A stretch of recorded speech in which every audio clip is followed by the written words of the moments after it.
Halo, apa kabar pemirsa? Senang sekali saya Imam Asyari bisa kembali menemani Anda di program yang syarat dengan informasi menarik dan juga inspiratif untuk Anda dan keluarga. Inilah dia Bincang Sehati.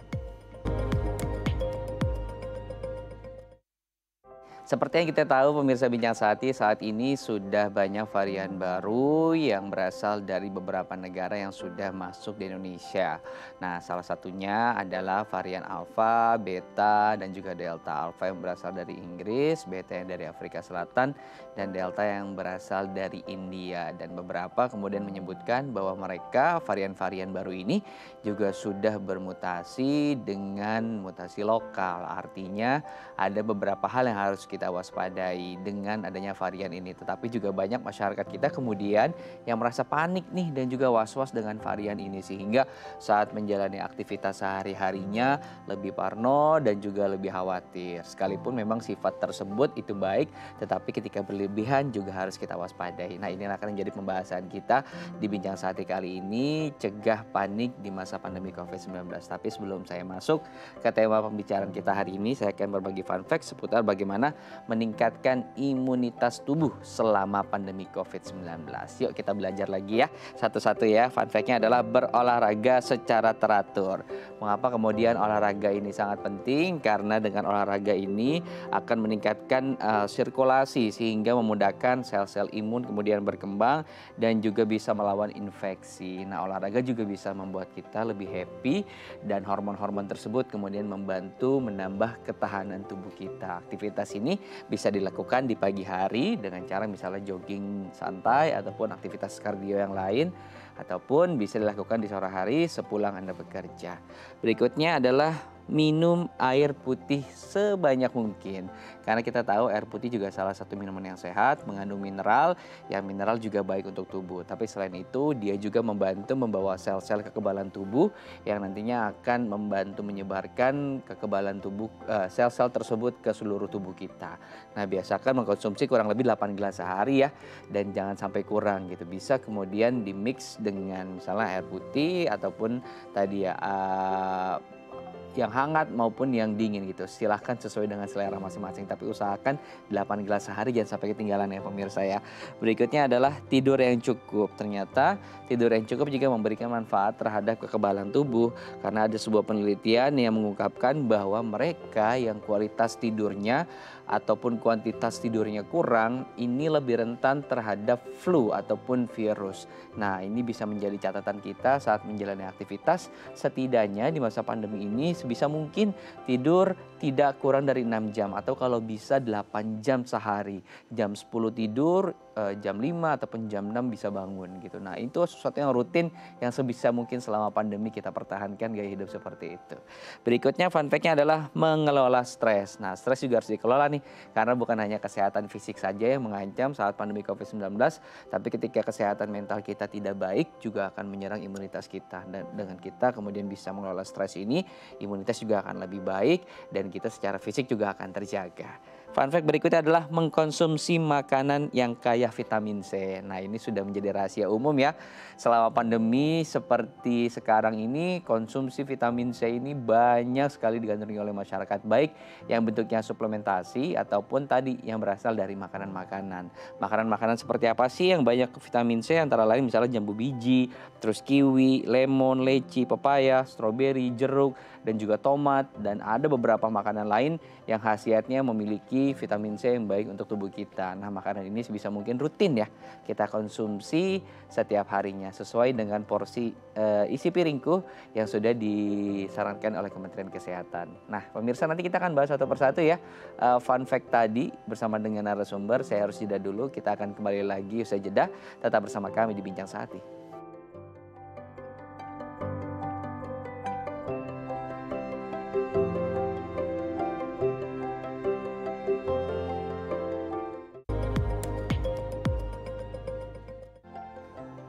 Anda masih bersama kami di Bincang Sehati. Kita akan membahas nih pemirsa satu persatu fun fact tadi yang sudah saya bacakan di segmen sebelumnya seputar bagaimana cara menjaga imunitas tubuh selama pandemi COVID-19 saat ini. Karena kita tahu banyak varian baru kemudian yang masuk ke Indonesia dan kita sudah harus lebih siap lagi untuk menghadapi varian-varian tersebut dengan menjaga protokol kesehatan dan juga tadi menjaga imunitas kita. Kita akan bahas satu persatu ya. Sudah bersama saya Dr. Willia Gontina Simanjuntak selaku dokter umum dari Mayapada Hospital Tangerang. Selamat pagi Dr. Willia, apa kabar dok? Salam sehat dok.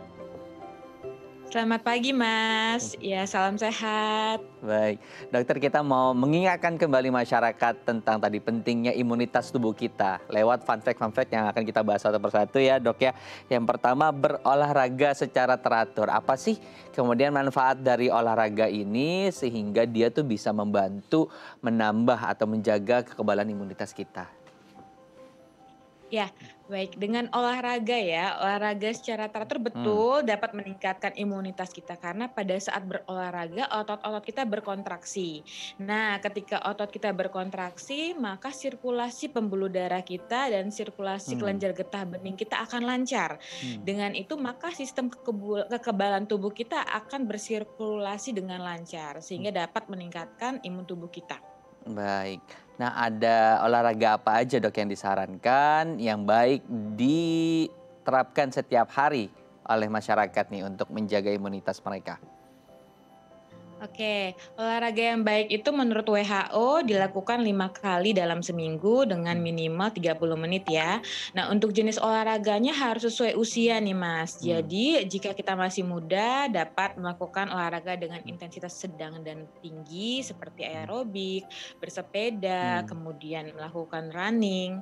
Tetapi Ya. jika usia kita sudah agak tua dapat berjalan kaki saja dalam sehari-hari secara Hmm. 30 menit. Oke, baik. Jadi disesuaikan dengan usia masing-masing gitu ya. Untuk olahraga Betul. harian yang bisa Anda atau pemirsa gunakan untuk aktivitas sehari-hari mereka. Baik, berikutnya fun fact-nya adalah mengkonsumsi air putih. Nah, apa sih manfaatnya dari kita rutin mengkonsumsi air putih dengan pertumbuhan atau imunitas tubuh seseorang? Iya, betul. Air putih secara tidak langsung dapat menjaga kekebalan tubuh kita. Hmm, Kenapa? Karena sel dan jaringan kita ini kan membutuhkan air ya, Mas ya. ya. Jadi sel dan jaringan yang terhidrasi dengan baik tentu akan menjaga sel-sel tubuh kita tetap baik, termasuk sel imun kita. Jadi dengan hidrasi dan minum yang cukup 8 gelas dalam sehari atau 2 liter dapat menjaga sel dan jaringan imun kita tetap baik dan lancar dalam bersirkulasi. Gitu. Oke, baik. Berikutnya fun fact-nya adalah istirahat yang cukup. Ada penelitian yang menyebutkan kalau mereka yang kualitas tidurnya kurang bagus dan kuantitas juga kurang bagus, katanya lebih rentan terhadap virus. Benar nggak sih dok? Iya, dapat dikatakan secara tidak langsung benar, karena Mhm, ketika kita sedang tidur atau kita tidur efektif, maka, hormon-hormon sitokin atau protein sitokin yang biasanya terjadi pada infeksi akan hmm, rilis hmm, atau lepas di dalam tubuh hmm, kita. hmm, Sehingga kalau tidur kita cukup, tidur kita efektif, maka si, protein sitokin itu tidak akan banyak kandungannya dalam tubuh kita dan dapat mengurangi infeksi dalam tubuh hmm. kita, gitu. Oke, baik. Nah, ada juga yang menanyakan tidur siang. Apakah kemudian tidur siang juga memiliki manfaat yang sama terhadap imunitas kita, dok? Baik, sejauh ini, yang paling penting poinnya adalah tidur cukup atau, Hmm, kira-kira kalau misalnya manusia dewasa ya, 8 jam ya. sehari. Jadi jika dirasa tidur malamnya cukup dapat disupport dengan tidur siang Hmm, mungkin setengah sampai 1 jam. hmm. Biasanya seperti itu. Oke. Poinnya adalah tidur cukup. Ya. Tapi tidur siangnya kalau misalnya kurang gitu ya, jangan setelah makan ya. Usahakan gitu ada jeda terlebih dahulu setelah makan baru tidur siang gitu. Jangan setelah makan lahap baru tidur siang. Oh malah akan menimbulkan penyakit nanti ya dok ya. Oke baik. Dokter Iya. kita akan lanjut ke berikutnya mengelola stres nih. Apa hubungannya kemudian dengan cara kita atau kemampuan kita mengelola stres kita atau kecemasan kita terhadap tadi pertumbuhan atau kekebalan imunitas seseorang? Oke, ketika kita stres, tubuh kita akan mengeluarkan hormon, kortisol. Hmm. Jadi, hormon kortisol ini dapat menekan sistem kekebalan tubuh kita dan Hmm. dapat merusak jaringan juga.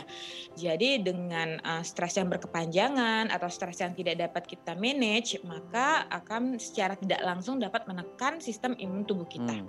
Seperti itu, Oke. Mas. Oke, baik. Jadi Jadi harus di-manage ya. harus di-manage ya, gitu ya. Stresnya jangan kemudian terlalu cemas karena berbahaya juga gitu. Oke, baik. Yang terakhir dokter, mengkonsumsi makanan yang kaya dengan vitamin C. Apa sebetulnya sih manfaat dari vitamin C untuk kekebalan tubuh kita, Dok? Oke, vitamin C itu dapat membantu migrasi sel neutrofil atau salah Mhm, satu sel kekebalan tubuh di dalam tubuh kita, mhm, sehingga dapat, membantu untuk, mengatasi infeksi. Selain itu, vitamin C juga sebagai antioksidan, di mana kita ketahui antioksidan itu dapat menjaga sel dan jaringan kita tetap sehat. Jadi secara tidak langsung memang mmm, mempengaruhi sistem imun tubuh kita. Konsumsinya sekitar 200 miligram dalam sehari. oke. Boleh dengan suplementasi ataupun dengan makanan-makanan tadi yang mengandung vitamin C gitu ya, tapi kadarnya tadi kurang lebih sehari 200 miligram ya, dokter ya? Betul betul. Oke, baik. Wah, lengkap sekali info kita nih. Kita teredukasi lagi tentang bagaimana cara-cara untuk menjaga imunitas kita dengan berolahraga, makan makanan yang sehat seperti yang mengandung vitamin C, minum air putih yang cukup, dan juga tadi istirahat yang cukup dan juga istirahat yang lelap gitu atau deep sleep ya sebisa mungkin. Baik, terima kasih Dokter Wilia sudah berbagi informasi di Bincang Saati kali ini. Semoga bermanfaat untuk masyarakat informasi kesehatan tadi. Selamat beraktivitas kembali Dokter Wilia. Baik, terima kasih. Ya pemirsa itu tadi dia fun fact seputar bagaimana menjaga imunitas selama pandemi COVID-19. Di segmen berikutnya kita akan membahas tema bagaimana cara kita mencegah stres ataupun panik gitu ya. Saat kita tahu banyak varian baru yang saat ini masuk di Indonesia. Kita akan bahas nanti. Usai jeda tetap bersama kami di Bincang Saati.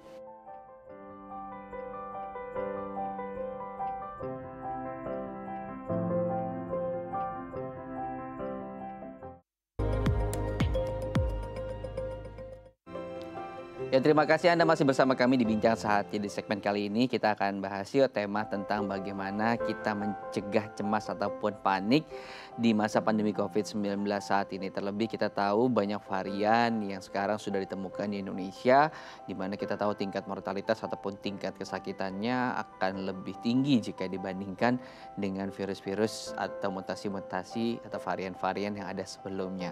Banyak masyarakat kemudian mulai cemas nih dan panik untuk menghadapi ini. Nah, bagaimana cara kita menetralisir rasa panik dan juga cemas ini kita bahas ya di segmen kita kali ini. Sudah bersama saya seorang psikolog dari NES, ada Mbak Arta Fanti. Selamat pagi Mbak Arta, apa kabar? Berjumpa lagi. Hai, hai Mas Imam, selamat pagi. Baik, kita akan bahas soal Oke. bagaimana sih menghilangkan cemas ataupun mencegah Mhm, cemas dan juga panik. Apalagi mhm, kita tahu kan sekarang varian baru sudah masuk ke Indonesia ya. betul. Dan juga katanya Ya. tingkat mortalitas ataupun kesakitannya juga sangat tinggi sekarang gitu. Nah, kita sebelum masuk ke sana, kita bahas dulu apa sih kemudian cemas, apakah sama definisinya dengan panik, Mbak Arta? Hmm, iya, cemas, panik sebenarnya kalau di bahasa Inggris tuh, basic-nya anxiety gitu Hmm, ya. hmm, hmm, Artinya kita kalau di bahasa Indonesia iya cemas, panik, sebenarnya sih sama. Intinya hmm, adalah hmm, ketakutan akan suatu hal yang belum hmm, kejadian gitu ya. Jadi hmm, ada, mmm belum ada buktinya, hmm, hmm, belum kejadian di kita, tapi mungkin bisa jadi ada yang tadi gitu ya, kejadian di orang hmm, lain atau hmm, ada hmm, kejadian di sekitar kita hmm, gitu. Jadi itu panik, cemas gitu yang akhirnya membuat kita punya emosi hmm, tertentu, punya kecemasan itu hmm. sendiri. Oke. Nah, apa sih biasanya sih Mbak yang men-trigger gitu ya, rasa-rasa itu Mhm, kemudian muncul gitu? Apakah karena mhm, setiap kita mengakses informasi gitu, atau justru dengan orang yang sudah sangat akut gitu, setiap saat mereka akan selalu mhm, muncul mhm, perasaan-perasaan seperti itu? mhm. Sudah akut maksudnya ketika sudah kena Iya, COVID-nya gitu iya ya? betul. Iya. Oh, ketika sudah kena, ya bisa jadi kecemasannya adalah bukan kecemasan terhadap COVID gitu ya, tapi Hmm, ketika kita kalau misalnya belum kena gitu ya, itu biasanya memang lebih ke kita memang karena hmm, triggernya adalah melihat, hmm, mendengar hmm, cerita orang lain hmm, gitu ya, hmm, terus membaca berita juga bisa gitu kan ya. Kan Hmm. sekarang mulai lagi rame lagi, dan membaca fakta-fakta yang ada di lapangan gitu. Ketika kita melihat seperti itu juga bisa muncul kecemasan gitu. Atau misalnya kita melihat berita-berita yang justru ketika misalnya kita diminta untuk menjaga protokol kesehatan, tapi ternyata ada orang-orang yang tidak menjaga protokol kesehatan gitu. Kayak kan mulai ada berita yang lumayan ramai gitu ya, ketika memang ada yang COVID tapi bisa berkeliaran gitu ya. Nah itu juga mungkin muncul kecemasan dari situ juga gitu ya, bahwa oh ternyata saya sudah menjaga seperti ini, atau berita-berita bahwa oh saya sudah menjaga pun tapi juga masih akan bisa kena gitu kan, karena kita nggak pernah tahu ya sebenarnya COVID ini penyebarannya seperti apa, dan sekarang juga semakin semakin luas gitu ya, dan semakin penelitiannya semakin nggak bisa kita kejar, karena mereka juga kayaknya kecil-kecil tapi bandel gitu ya istilahnya gitu ya. Jadi ini sih yang bisa muncul kecemasan juga gitu. Baik, jadi kecemasan itu bisa muncul di saat kita kemudian mendapatkan informasi ataupun cerita dari media ataupun dari kerabat gitu ya, tentang perihal seputar COVID-19 gitu. Oke. Nah, apakah ini sesuatu yang buruk atau justru yang normal yang justru mengingatkan kita harus lebih waspada terhadap hal-hal seperti penularan COVID ini? Betul, ini normal banget sih Mas, karena dari kita sekitar 100 tahun terakhir gitu ya, gitu, atau 150 tahun terakhir itu nggak pernah ada pandemi seperti ini gitu kan ya. Bahkan mungkin orang tua kita itu nggak pernah mengalami pandemi di usia-usia yang seperti kita gitu ya, atau misalnya di masa-masa yang sekarang gitu ya, atau leluhur-leluhur kita yang sebelumnya gitu ya, kayak mamanya nenek saya gitu ya, mungkin itu juga belum pernah mengalami ini gitu ya. Jadi ini wajar banget, dan memang secara naluriah, secara manusiawi kita akan memunculkan kecemasan itu karena kita nggak pernah mengalami ini gitu ya. Dan ini adalah memori kita saat ini gitu ya, yang nanti ketika mungkin beberapa tahun ke depan itu kita akan bisa ceritakan juga gitu ya, dan ini akan menjadi antisipasi di masa depannya gitu ya. Sama seperti saat ini gitu ya, kecemasan kita saat ini, ketakutan kita saat ini itu tuh bermanfaat supaya kita bisa mengantisipasi sebenarnya. Jadi bisa jadi lebih waspada, bisa jadi lebih hati-hati gitu tentang apa yang bisa kita lakukan nextnya gitu ya, ketika kita menghadapi ini gitu. Jadi kecemasan, ketakutan itu, kepanikan itu tuh perlu banget sebenarnya supaya kita bisa bersiap-siap gitu ya. Sama seperti kalau kita cemas misalnya anak remaja gitu ya, mau pertama kali presentasi gitu ya, mau masuk sekolah gitu ya, anak TK masuk sekolah gitu kan ya, lepas dari ibunya gitu kan ya, mulai cemas gitu, atau remaja mulai presentasi pertama kali gitu kan, maka dia harus siap-siap gitu kan. Oke, baik. Tapi sebetulnya ada jangka waktu atau rentang waktu normal nggak sih Mbak Arta untuk tadi kecemasan tadi? Karena kan kita melihat ya Maret 2020, sekarang sudah kurang lebih Juni 2021, sudah hampir 1 tahun lebih gitu kita menghadapi COVID-19 gitu. Nah, berapa sih sebetulnya rata-rata kemudian rasa cemas di awal karena menghadapi satu hal yang unpredictable itu bisa disesuaikan gitu? Kalau waktu yang pastinya gitu ya, sampai kalau ini kita nggak berbicara tentang disorder gitu ya. Kalau anxiety disorder ini tuh beda gitu ya. Tapi kita berbicara tentang panik secara umum gitu ya. Kalau panik secara umum sebenarnya tuh tidak ada rentang waktu yang khusus gitu Mas. Maksudnya nggak ada yang oh iya bisa jadi nih sekarang kita panik tapi tiba-tiba kita jadi biasa lagi gitu ya. Karena kan kita sempat ya ada masa-masa kita biasa aja, tapi terus kemarin bulan Januari setelah libur Natal naik lagi, itu biasanya sudah mulai ada berita-berita seperti itu lagi, mulai ada berita lockdown lagi gitu. Itu juga bisa muncul lagi kecemasannya gitu. Jadi triggernya bisa beberapa kali sih Mas. Jadi nggak ada rentang waktu yang pasti gitu ya. Dan setiap orang bisa beda-beda karena karakteristik kita bisa beda-beda gitu ya. Bisa jadi karena udah terlalu kebal dari Maret gitu ya. Maret tahun lalu sudah hampir 1,5 tahun kita seperti ini gitu ya. Ini kayak udah biasa aja gitu ya. Tapi bisa jadi juga ada orang yang masih menunggu nih sampai kapan kita seperti di masa-masa sebelum Hmm. Maret tahun lalu gitu, at least bulan Januari tahun lalu deh gitu, ada orang-orang yang seperti itu juga gitu, yang berarti dia punya harapan gitu kan ya. Ketika kita punya harapan dan terus-menerus tidak tercapai, terus-menerus masa depannya itu terus-menerus kita pikirkan gitu ya. Jadi itu yang bisa bikin kita juga jadi cemas sih kalau terlalu belum melihat kondisi yang sekarang. Gitu. Oke, baik. Nah, tidak sedikit loh dari kita kemudian yang cemas dan paniknya ini berkepanjangan, bahkan di saat misalnya kasus COVID itu sedang turun gitu ya.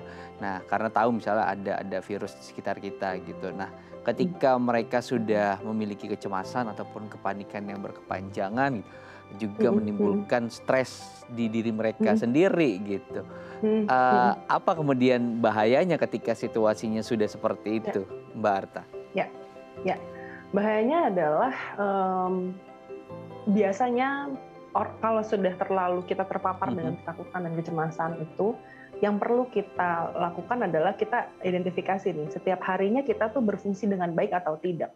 Karena kalau misalnya kita terus-menerus terlalu cemas, terus-menerus terlalu memikirkan nih, kapan ya, balik lagi kapan ya, setidaknya kapan ya selesai gitu. Kok ini katanya sudah vaksin tapi belum selesai gitu.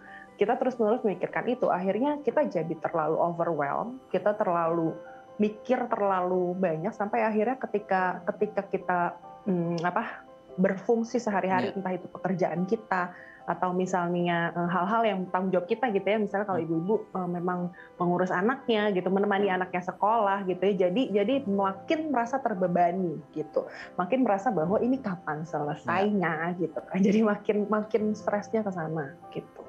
Oke, baik. Nah, nanti di segmen berikutnya kita akan belajar nih bagaimana ciri-cirinya untuk kita bisa mengetahui si orang tersebut itu memiliki permasalahan nggak sih di stresnya yang jangka panjang ini atau di kecemasan jangka panjang ini ya. Untuk Anda pemirsa yang tertarik dengan tema kita hari ini, Anda bisa menghubungi di 021 290 32644 atau bisa melalui Instagram kami di @bincangsaati.tv ya. Oke, kita break dulu sebentar ya Mbak Arta ya. Nanti kita akan sambung lagi di segmen berikutnya. Jangan kemana-mana, tetap bersama kami di Bincang Saati.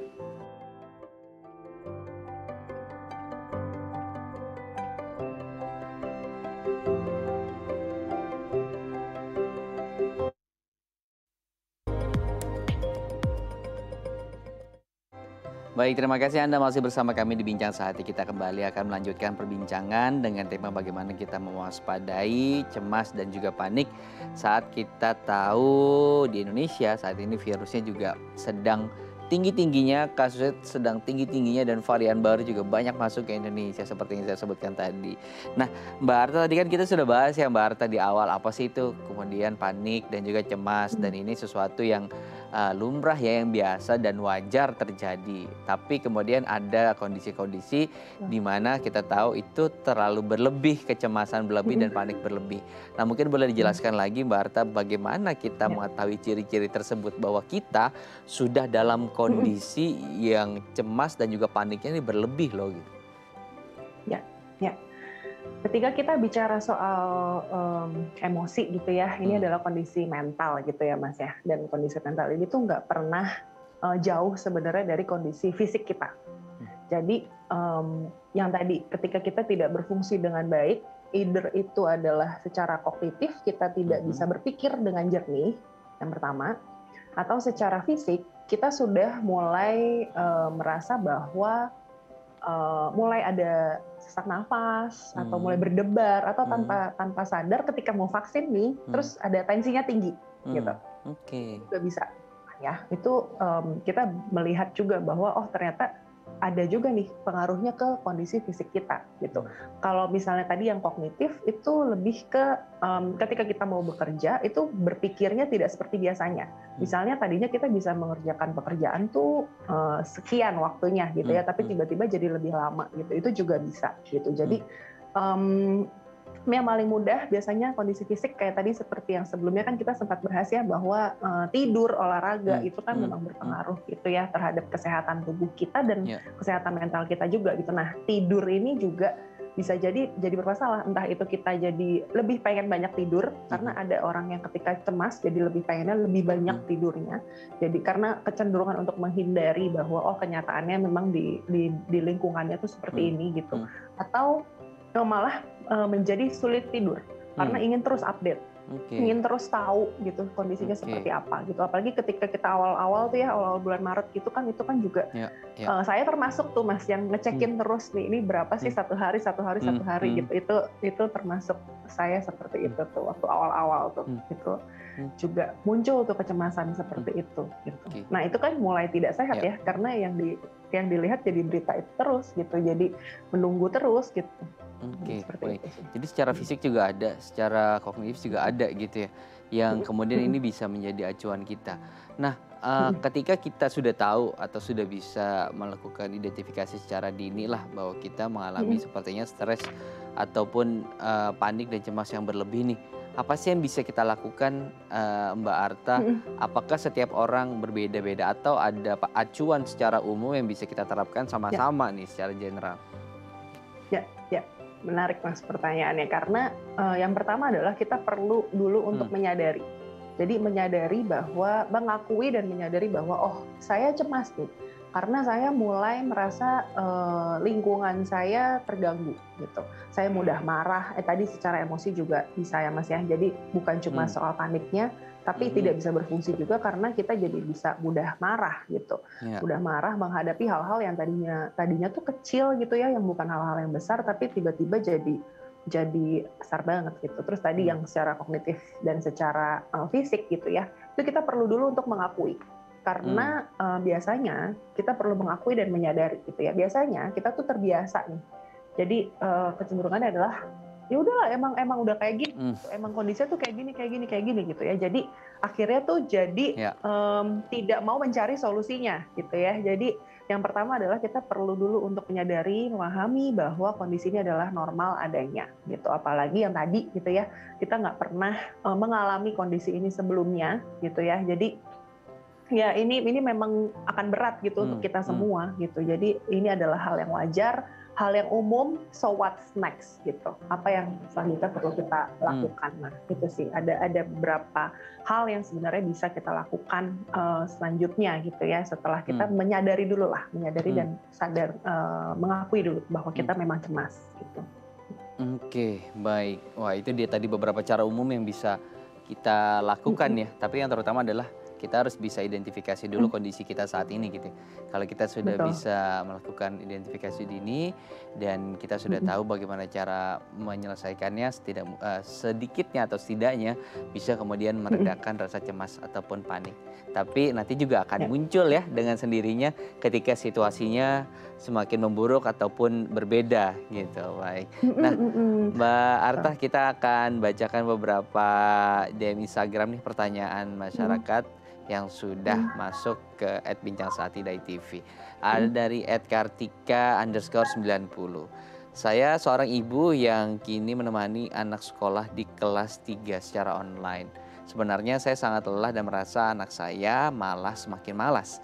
Namun kini kenyataannya COVID-19 semakin memburuk. Apa solusinya dari Mbak Arta? Silakan Mbak Arta. Ini kasusnya mendampingi ya anak sekolah. Betul. Oke. Yang pertama adalah ibu tidak sendiri gitu ya. Jadi caranya adalah gitu ya, karena tadi kita melanjutkan setelah mengakui dan menyadari gitu ya, kelelahan itu juga salah satu yang bisa kita alami juga gitu ya. Kita lelah dengan kondisi ini, kita capek dan kita tidak tahu lagi mesti seperti apa gitu ya. Bisa kita mencari sebenarnya ibu lain gitu ya. Kalau tadi dari pertanyaan Ibu Kartika ini, kita bisa mencari grup gitu ya yang sesuai dengan ibu-ibu ini juga gitu, dengan usia yang anaknya seperti ini juga gitu, dengan kondisi yang kesulitan juga gitu. Kita bisa share, kita bisa cari tahu caranya seperti apa dengan sharing ini gitu. Jadi banyak cerita-cerita kita sharing dengan sekitar kita, atau misalnya dengan berbagi tugas juga, karena kan biasanya kalau misalnya di rumah itu kan nggak cuma ibu aja ya, walaupun memang mungkin kadang-kadang nih kita merasa bahwa ibu itu bebannya lebih banyak gitu ya, tapi kita perlu juga sebenarnya misalnya kalau misalnya memang sedang lagi lelah gitu untuk mendampingi anak belajar, ibunya gitu, kita bisa minta tolong bapaknya gitu ya. Jadi kita bisa mencari-cari cara seperti itu gitu. Kayak meminta bantuan itu adalah salah satu cara juga. Terus yang berikutnya adalah curhat gitu ya. Jadi kita perlu juga tuh untuk share dengan orang lain gitu, mengakui dulu bahwa kita tuh lelah dan kita gitu, saya perlu nih gitu solusinya gitu. Kalau misalnya memang belum ada solusinya nggak apa-apa, yang penting dikeluarkan dulu aja gitu. Memang secara emosional itu perlu dijelaskan bahwa memang lelah, memang capek. Gitu. Oke, biasa ada grup-grup wali murid ya yang bisa diakses dan bisa saling bertukar kecemasan masing-masing gitu terhadap apa yang dihadapi saat ini, terutama berkaitan dengan anak. Nah, menarik nih untuk tadi kita tarik juga tentang tema anak-anak ini karena kita juga tahu sulit ya kemudian menjelaskan soal perasaan ataupun ekspresi kepada anak-anak. Gimana sih kemudian kita mengajarkan kepada mereka bahwa ini lo cemas, ini lo panik, ada itu sedang cemas, ada itu sedang panik. Ada nggak sih kemudian cara-cara yang bisa diterapkan oleh pemirsa Bincang Saat ini di rumah Mbak Arta? Kalau anak-anak ya? Ya, kalau anak-anak adalah ya ini juga PR kita nih ya. Ini bukan cuma anak-anak sih, tapi orang dewasa juga gitu ya. Sebagai orang dewasa kita juga perlu bahwa itu tadi kita aware terhadap emosi kita aware terhadap apa yang sedang kita rasakan. Jadi kita bisa mengajarkan pada anak bahwa kamu tuh sedang cemas ya. Jadi bukan berarti ketika misalnya anak saking cemasnya gitu ya dia nangis. Ada kasus-kasus bahwa pas ketika awal-awal ya, entah mungkin kalau sekarang saya belum dengar lagi gitu ketika kita naik kasusnya ini.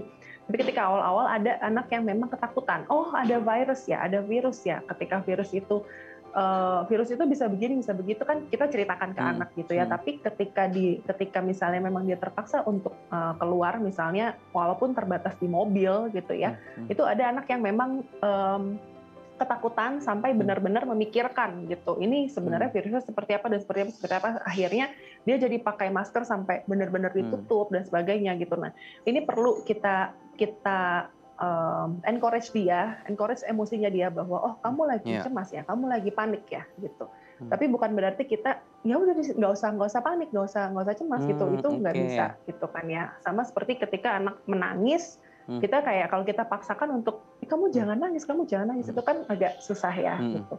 Tapi kita temani dia bahwa kamu cemas gitu. Oh iya, ini mama di sini, ibu di sini gitu menemani kamu yang sedang cemas. Apa yang bisa ibu bantu, apa yang bisa mama bantu gitu. Kalau sudah bisa diajak diskusi gitu ya. Tapi ketika misalnya memang belum bisa diajak diskusi gitu ya, kalau misalnya usianya masih sekitar balita gitu ya atau batita gitu ya, kita bisa menenangkan dulu gitu. Kita menenangkan dulu dia, kita pahami dulu bahwa oh iya kamu cemas gitu.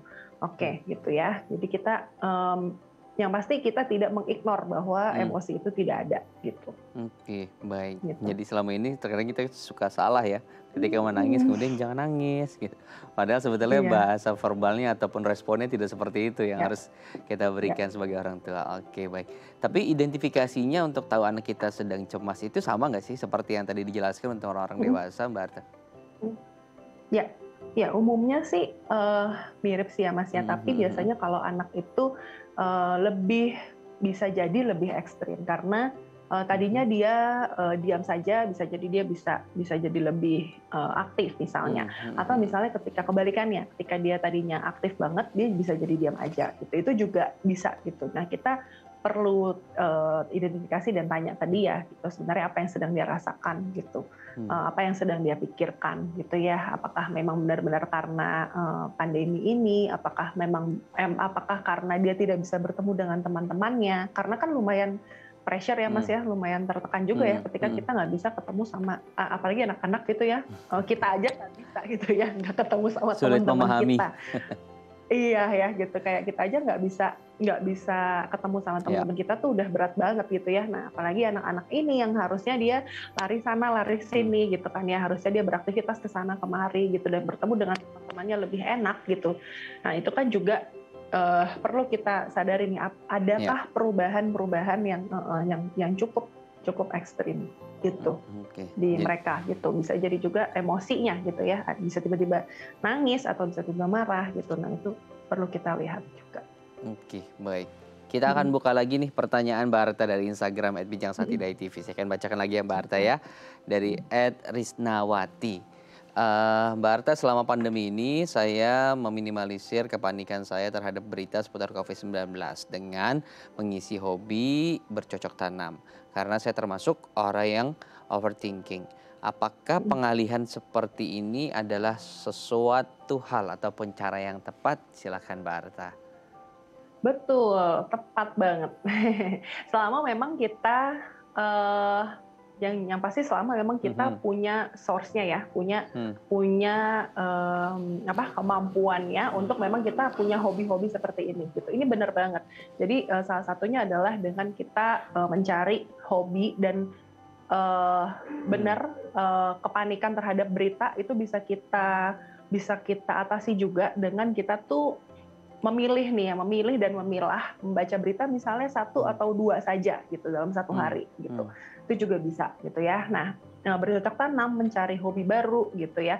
Ada juga yang misalnya sejak pandemi ini tuh mulai jadi hobi masak, mulai jadi mencari tahu sebenarnya resep-resep yang tadinya depending sama dia gitu ya, nggak bisa dilakukan gitu ya, akhirnya dilakukan gitu.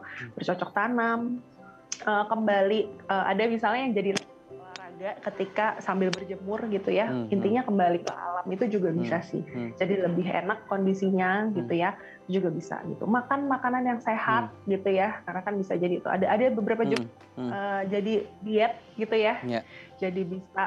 Jadi bisa makan makanan sehat setiap hari karena masak sendiri, itu juga saya sering dengar yang seperti itu gitu. Nah, untuk hal-hal yang dibawa ke hal-hal yang seperti ini gitu ya, itu akan sangat-sangat membantu.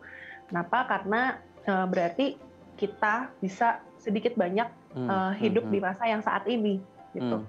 Karena kan mungkin ini aneh gitu ya, ketika kita misalnya kembali ke bulan Januari atau Februari tahun lalu gitu ya, mungkin saya nggak akan bercocok tanam gitu, tapi sekarang saya bercocok tanam, berarti ini kecemasannya diubah menjadi suatu hal yang positif, menjadi suatu hal yang bermakna untuk diri dia gitu. Nah, ini merupakan hal yang baik. Oke, ada juga yang menganggap trik switching seperti ini, switching isu seperti ini tuh adalah temporary gitu ya.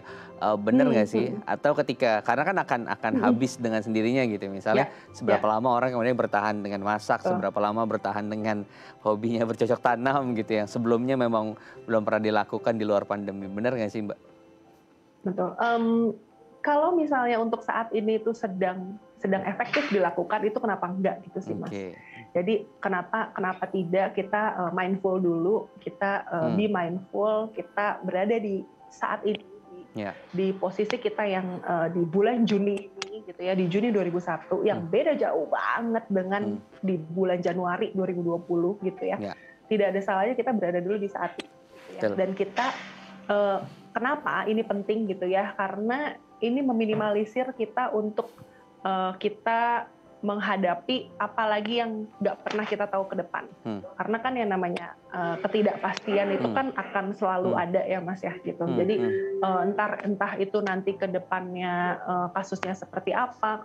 Kalaupun turun oke, gitu ya. Tapi kalau misalnya memang naik lagi dan sebagainya gitu, itu tidak menutup kemungkinan akan meningkatkan lagi nih kepanikan kita, kecemasan kita. Nah, bercocok tanam dan beberapa aktivitas yang ada di saat ini bisa jadi core-nya kita nih, bisa jadi dasar kita supaya kita punya jadwal dan punya kebiasaan yang lebih baik ketika nanti menghadapi ketidakpastian selanjutnya. Oke, jadi mindful aja dulu gitu ya, sekalipun tahu misalnya itu temporary gitu ya. Jangan yang itunya kemudian difokuskan, tapi fokus ke pengalihan tadi deh gitu. Yang suka drakor yang nonton dulu deh seri-seri yang belum pernah ditonton sebelumnya, atau yang ketinggalan season sebelumnya bisa deh kemudian dicicil ya. Yang penting tadi jangan selalu terpapar informasi seputar COVID-19 setiap hari, setiap saat. Baik. Nah, kita balik lagi ke kecemasan untuk anak-anak nih Mbak, karena kita tahu sekarang anak-anak juga ada kemudian kegiatan pembelajaran tatap muka terbatas. Nah, orang tua kan memiliki kecemasan nih ya terhadap apa tadi penularan itu gitu. Apa kemudian yang harus diunggulkan? Apakah misalnya bisa dua-duanya? Atau karena kita cemas, ya sudah anak-anak di rumah saja dah. Tapi kalau misalnya mereka di rumah juga akhirnya mereka tidak bisa interaksi dan juga tadi Mm-mm. ketertinggalan pelajaran gitu. Dilema juga kan untuk kita. Gitu. Iya, yang perlu kita lakukan adalah kita bertanya dulu nih ya, kita mencari tahu lebih lanjut dari pihak sekolah juga gitu ya. Model seperti apa sih yang mau dilakukan sama pihak sekolah berkaitan dengan pembelajaran langsung ini gitu. Misalnya memang seberapa jauh protokol kesehatan dilakukan. Yang berikutnya seberapa jauh kayak kan kalau misalnya kita mendengar beberapa berita, ada beberapa sekolah yang memasukkan anaknya tuh sebagian gitu, atau satu kelas dibagi menjadi tiga batch gitu ya, tiga bagian gitu ya, supaya masuknya nggak semua gitu ya. Nah, hal-hal seperti itu yang perlu kita cari tahu lebih lanjut supaya kita juga menjadi lebih tenang, supaya kita menjadi lebih tahu sebenarnya kondisinya seperti apa sih yang sedang akan dilakukan di sekolah gitu. Dan berapa lama durasinya di sekolah gitu. Durasi untuk mereka di sekolah itu seperti apa, karena kalau misalnya terlalu panjang itu kan juga kemungkinan untuk bertemu terus-menerus kan terlalu lama gitu ya. Nah, hal-hal seperti itu yang kita perlu kritisi dulu juga ke sekolah gitu ya, kita diskusikan dengan pihak sekolah, kita tanyakan gitu ya kebijakan seperti apa yang dari sekolah kita gitu yang sekolah lakukan gitu. Nah, itu hal-hal yang penting juga gitu. Nah, yang berikutnya baru kita siapkan juga anaknya gitu. Karena anak ini juga perlu tahu gitu ya, pastikan kalau dia bisa memakai masker sendiri dan kenapa dia harus pakai masker itu perlu dijelaskan gitu. Kenapa harus pakai masker terus-menerus gitu ya. Bahkan sekarang mungkin ada beberapa paham bahwa kita harus menggunakan maskernya tuh double gitu kan, 2 gitu ya. Nah, ketika dia kesulitan bernafas harus seperti apa dan sebagainya. Nah, itu yang perlu kita diskusikan juga tuh sama anak gitu. Nah, ini gitu. menarik, pas banget nih sama nanti tips yang mau kita bagikan di segmen terakhir nih Mbak Arta, bagaimana kita cara menanamkan kesadaran untuk menjaga protokol kesehatan selama mereka harus menjalani kegiatan di luar rumah ataupun saat belajar secara terbatas di sekolah ya Mbak Arta. Kita bahas nanti ya, usai jeda. Jangan beranjak pemirsa, tetap bersama kami di Bincang Sehati.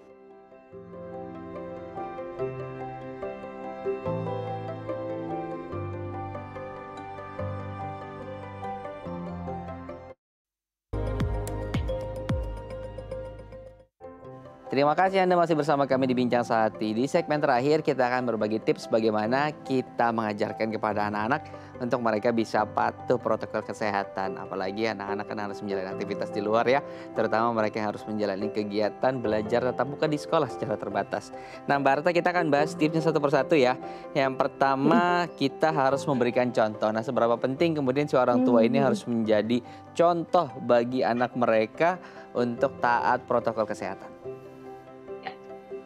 Penting banget Mas soal contoh ini, karena sesimpel misalnya kita cuci tangan gitu ya, cuci tangan pakai sabun gitu ya, pakai sabunnya juga 20 detik dan sebagainya gitu ya, karena kalau misalnya kita tidak melakukan itu, anak akan bertanya-tanya sebenarnya gitu ya, kok kenapa saya harus melakukan ini sementara orang tua tidak melakukan gitu ya. Jadi kenapa saya harus pakai masker sementara ketika orang tua keluar walaupun cuma sebentar gitu ya, kayak ke tukang sayur di depan gitu ya, itu kenapa nggak pakai masker sementara kalau saya harus pakai masker gitu. Itu pertanyaan-pertanyaan yang bisa jadi muncul ke dia gitu ya.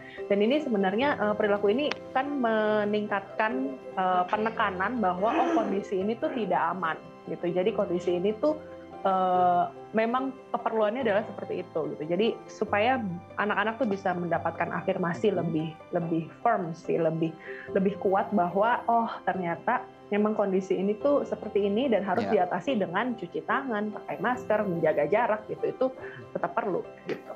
Oke, ya seperti banyak pepatah yang bilang ya, kalau mereka itu duplikatnya kita gitu ya.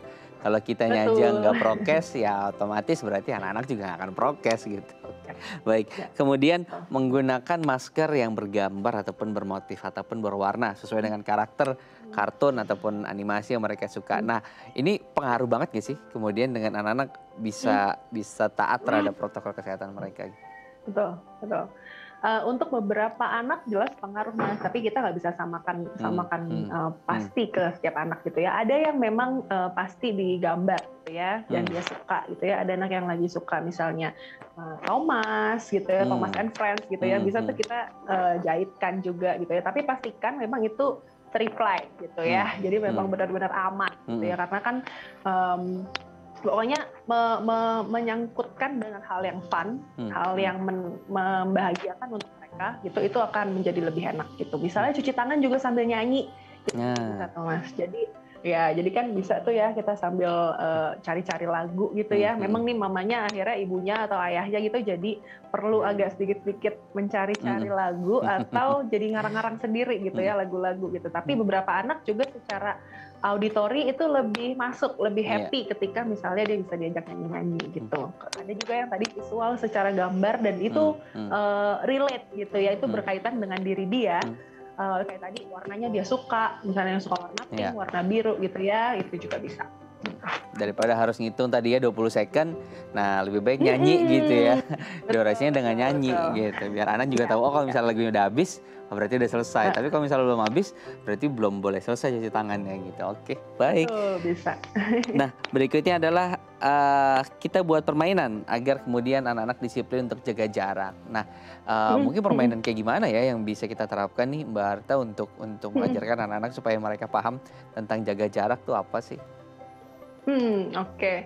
Banyak sih Mas. Jadi ini kan sebenarnya mirip seperti kita mengajak mengantri gitu ya. Kalau ngantri misalnya kita lagi di antrinya di jalan tol misalnya gitu. Jadi hal-hal yang sebenarnya bisa hal-hal yang fun yang ketika menjaga jarak itu bisa kita lakukan, misalnya lompat ayah di sini ya, ayah di sini, kamu di sini gitu ya. Terus kita lompat bersama misalnya, tapi kita lompatnya satu kotak ubin aja, ubin di rumah gitu ya. Atau misalnya kita bikin jarak yang memang itu tertentu di sana gitu, itu juga bisa gitu ya. Jadi itu bisa banget sih kita lakukan. Oke. Nah, berarti untuk menjelaskan bahwa jaraknya sekian gitu sebenarnya itu sih. Atau tadi ya dengan membuat stiker-stiker lucu gitu ya di ubin atau di Oke, baik. Ini jadi banyak cara bisa kita terapkan, visual ataupun audio tadi yang bisa juga kita gunakan untuk kita mengajarkan anak-anak tentang protokol kesehatan. Wah, lengkap sekali pembahasan kita hari ini, Mbak Arta. Kita udah bahas tentang bagaimana mencegah kecemasan dan juga rasa was-was gitu ya. Dan juga tadi kita sudah belajar bagaimana kemudian mengajarkan anak-anak supaya bisa patuh terhadap protokol kesehatan. Baik, Mbak Arta Fanti, terima kasih loh sudah berbagi informasi soal bagaimana kita menghilangkan rasa cemas tadi dan juga edukasi terhadap anak-anak. Semoga bermanfaat ya untuk orang tua di rumah, apalagi untuk mereka yang saat ini harus menjalani kegiatan belajar di sekolah secara terbatas. Selamat beraktivitas kembali, Mbak Arta Fanti. Ya pemirsa, usai sudah perjumpaan kita hari ini Bincang Sehati. Kita akan jumpa lagi di Bincang Sehati hari Senin dengan tema yang berbeda.